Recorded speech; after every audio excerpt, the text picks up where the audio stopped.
Hello, everyone, and a really warm welcome to your first year. I'm your professor, and today I'm here to walk you through the syllabus for your BA First Year English Literature Paper 1.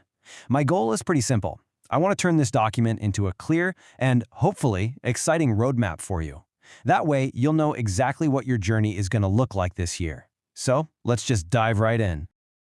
So here's a quick peek at what we'll cover. We're going to start with a quick overview of the course. Then we'll go unit by unit, starting with Indian poetics, then Bhakti poetry, and on to one-act plays. After that, we'll get into the really fascinating world of language studies. And to wrap it all up, we'll look at the books you absolutely need and the amazing career paths that open up with this degree. Trust me, by the end of this, you'll have a perfect map for the whole semester. All right, let's start with the course overview. This part covers all the basic foundational details of your first major paper in English Lit. Think of this as us laying the groundwork. It's the essential info that everything else we learn this year is going to be built on. Okay, so this paper is your Major 1, Paper 1. And I really want you to pay attention to the title, Literature and Language Studies. That title is a huge clue. It tells you right away that we're going to be exploring two connected worlds, the art of literature and the actual science behind language itself. It's a 100-mark paper and you need 35 to pass, so it's a very clear and straightforward structure. Now let's jump into our very first unit, Indian Poetics. This is such a fascinating and, I think, essential place to start. In this unit, we get to explore the traditional Indian ways of analyzing literature. We're really digging deep into the roots of a literary theory that has this incredibly rich and ancient history. It's going to give us a totally unique lens to view art through.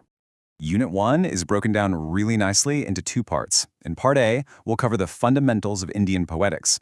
These are the core ideas, the tools you'll use for literary analysis. Then, in Part B, we'll get an introduction to Panini.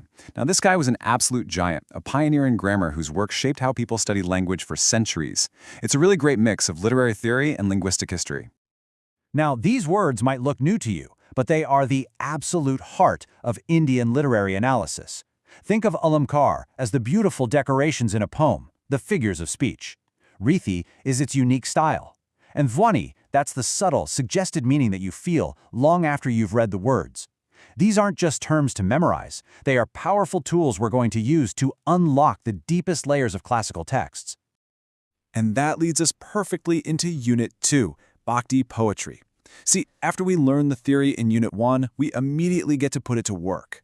This unit is a beautiful journey right into the heart of the Bhakti movement. It's our chance to hear some of the most powerful voices of devotion and mysticism that have ever been put into poetry. So in this unit, first, we'll build a foundation by studying the common characteristics of Bhakti poetry, what ties these incredible works together. Then we get to immerse ourselves in the deeply personal and passionate verses of Mirabai. And we'll finish with the profound philosophical Songs of Kabir in the classic, beautiful translation by the great Rabindranath Tagore himself.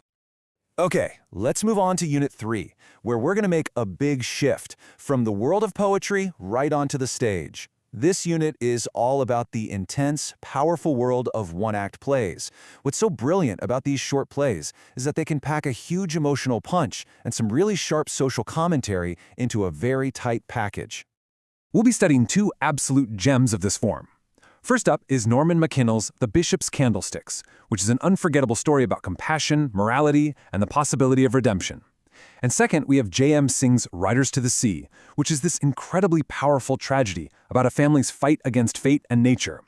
Both are just fantastic pieces of drama. All right, for the next section of our syllabus, we're going to switch gears a bit. We're moving away from literary analysis and toward the very architecture of communication itself. We'll start this journey with Unit 4, which is going to give us a solid introduction to language, exploring the fascinating science behind how we talk, write, and understand each other. So let's kick things off with Unit 4, titled Introduction to Language.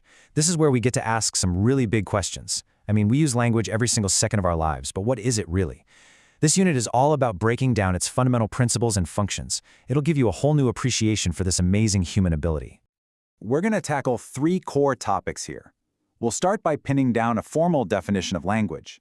Then we'll explore what makes it so unique, like what really separates complex human language from, say, animal communication. And finally, we'll look at all its different functions, how we use words not just to share information, but to persuade people, create art, and even build entire societies. And this brings us to the final unit of our syllabus, Unit 5, which is an introduction to linguistics. So, if Unit 4 asks what language is, Unit 5 asks how we can study it scientifically. Linguistics is the formal, systematic study of language, and this unit is your doorway into this really exciting academic field. In this unit, we'll start by defining what linguistics as a discipline actually is. After that, we'll dive into two of its most fundamental branches. First is phonetics, which is the study of the physical properties of speech sounds, how we physically produce them. The second is phonology, which studies how those sounds get organized into patterns and systems within a particular language. It's all about the soundscape of human speech. Okay, so we've officially walked through the entire syllabus. But, knowing the path is just the first step. Now let's talk about the tools you'll need for this journey, your books. And then let's look ahead to the destination, the incredible career options that this field of study opens up for you. Now, before we get to these specific book titles, this is a really crucial distinction to understand. Suggested readings are your core textbooks. These are the ones you absolutely must study. Extended readings, on the other hand, are for those of you who want to dive deeper, to get more specialized knowledge, or to do some extra research. They're highly recommended, but they're not compulsory. Here are the core texts for our literature units. For Indian poetics, Kapil Kapoor's book is going to be your absolute guide. For our journey into Bhakti poetry, you'll need A.J. Alston's work on Mirabai and, of course, Tagore's classic translation of Kabir.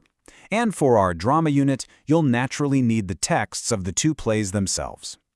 And for the language-focused part of our course, these are your go-to resources. For general linguistics, the text by Verma and Krishnaswamy is a standard and fantastic resource. For a deeper dive into phonetics, Peter Roach's book is really second to none. And to really understand the genius of Panini, the work by Junakar is going to be indispensable. So, this is a question I get all the time, and it's a great one. What's the scope after studying English literature? It's a really valid and important thing to ask.